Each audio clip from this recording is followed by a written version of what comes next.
Oke guys, welcome back to my channel. Kembali lagi bersama saya Rama.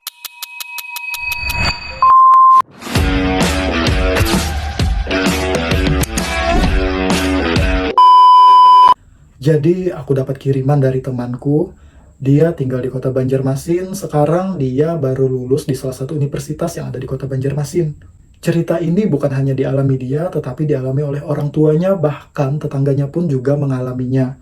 Meskipun cerita ini terjadi 15 tahun yang lalu, sampai sekarang orang-orang di situ masih ingat tentang cerita ini.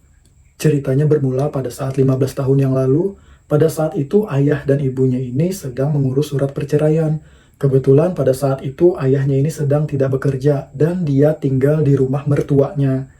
Alhasil karena tadi orang tua si istrinya ini tadi tidak setuju dengan suami yang tidak bekerja, tidak bisa menafkahi, akhirnya ayah temanku ini tadi dia kembali ke kampungnya. Tapi di kampungnya tersebut rumahnya sudah terbakar dan keluarganya sudah tidak ada lagi. Akhirnya dia tinggal di salah satu pasar di sana. Dia tinggal di kolong-kolong di bawah orang berjualan di pasar tersebut. Meskipun ayah temanku ini sudah pisah rumah dengan istrinya, tetapi mereka masih menjalin hubungan baik.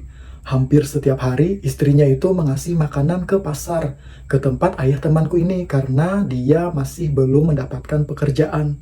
Jadi istrinya itu mengasih makan, mengasih nasi, lauk secara diam-diam tanpa diketahui oleh keluarganya. Nah, ibu dan ayah temanku ini kan pisah ketika sebelum lebaran ya, masih 5 hari sebelum lebaran. Setelah lebaran, 1 minggu kemudian, tiba-tiba di rumah temanku ini diketuk oleh orang yang tidak dia kenal. Tetapi dia sering melihatnya.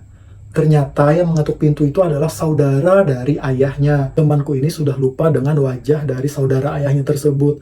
Tapi dia sering melihat di foto. Makanya dia terasa familiar meskipun dia belum pernah ketemu.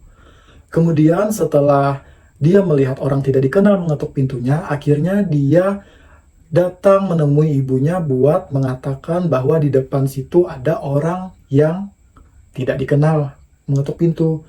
Alhasil ibunya keluar dan ternyata ibunya kaget yang datang tersebut adalah saudara dari ayahnya.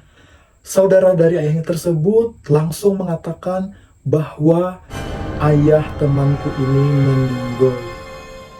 Tidak ada angin, tidak ada hujan, tiba-tiba mendengar kata-kata seperti itu, ya terus ibu temanku ini kaget. Kemudian tanpa sepatah kata pun, tidak lama setelah dia mengatakan saudaranya tersebut meninggal, akhirnya saudara dari teman ayahku ini, dia langsung cabut tanpa sepatah kata pun, seolah-olah marah, seolah-olah menyalahkan ibu dari temanku ini. Ya, ibunya dari temanku ini panik dong, karena dia kaget tiba-tiba mendengar kabar seperti itu. Tidak lama setelah kabar itu datang dari saudara ayah temanku, orang di kampung situ sudah heboh karena sudah mengetahui beritanya melalui HT dan melalui telepon. Mereka ditelepon oleh orang-orang yang kenal dengan ayah temanku ini. Di balik kepanikan itu, ibu dari temanku ini dia cuma bisa menunggu kabar di rumah.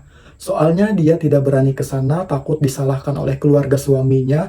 Soalnya suaminya tersebut sudah keluar dari rumah orang tuanya. Sudah diusir ya, anggapannya itu sudah diusir, sudah tidak diterima lagi. Jadi dia cuma bisa menunggu di rumah. Tidak lama setelah itu, ada orang kampung datang ke rumah dan menceritakan bahwa subuh sebelum saudara suaminya ini mengetuk pintu, orang tersebut bertemu dengan suaminya di pos ronda. Padahal di kampung itu kan sudah tidak ada lagi suaminya. Suaminya tadi sudah pulang ke kampung halamannya. Tidak mungkin dong pada saat kejadian dia meninggal tiba-tiba ada di pos ronda di kampung istrinya. Pada saat itu, teman-teman yang ada di pos ronda ini tidak curiga bahwa dia sudah pergi dari rumah, bahwa dia tidak tinggal di rumah mertuanya lagi. Otomatis kan karena dia sudah lama tinggal di situ, dia akrab dengan orang kampung tersebut. Orang kampung tersebut bersalaman dengannya karena lama tidak ketemu katanya. Cuma yang anehnya pada saat bersalaman tersebut, tangan dari ayah temanku ini terasa dingin, kata orang kampung tersebut. Dingin seperti es batu. Kemudian tanpa bicara panjang lebar, tiba-tiba kata orang kampung itu, ayah temanku ini bicara dia mau langsung cabut karena ada urusan lain. Itu subuh kejadiannya pada saat sekitar jam 4 sampai jam 5 subuh. Orang kampung yang ditemui ayah temanku itu bilang bahwa ayah temanku itu memakai baju kuning pada saat subuh dia bertemu tersebut. Dan temanku pun mengatakan bahwa baju kuning itu memang warna favorit ayahnya. Sejak ayahnya masih muda, dia suka memakai baju kuning. Ya otomatis ibu temanku ini kaget dong mendengar cerita tersebut. Padahal kan tadi pagi, saudara dari ayah temanku ini mengetuk pintu mengatakan bahwa ayah temanku ini sudah meninggoy. Sedangkan kata warga di situ, ayahnya ini masih hidup. Baru saja ketemu tadi pagi dan bersalaman dengannya. Mustahil dong seperti itu. Ibu temanku ini tidak bisa berbuat apa-apa, dia cuma bisa menunggu kabar selanjutnya seperti apa. Kemudian pada saat keesokan harinya, ibu temanku ini dia memberanikan diri buat datang ke tempat kejadian tersebut di salah satu pasar yang ada di Kota Banjarmasin.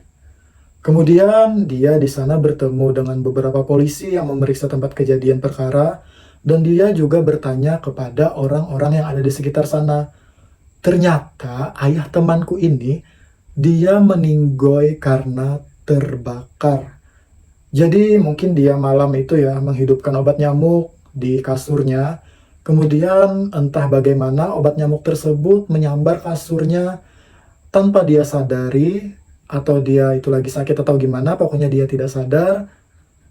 Setengah badannya itu sudah terbakar, setengah badannya dari bagian kaki. Nah, kata orang di sana kejadian itu terjadi sekitar jam 3 sampai jam 4 subuh.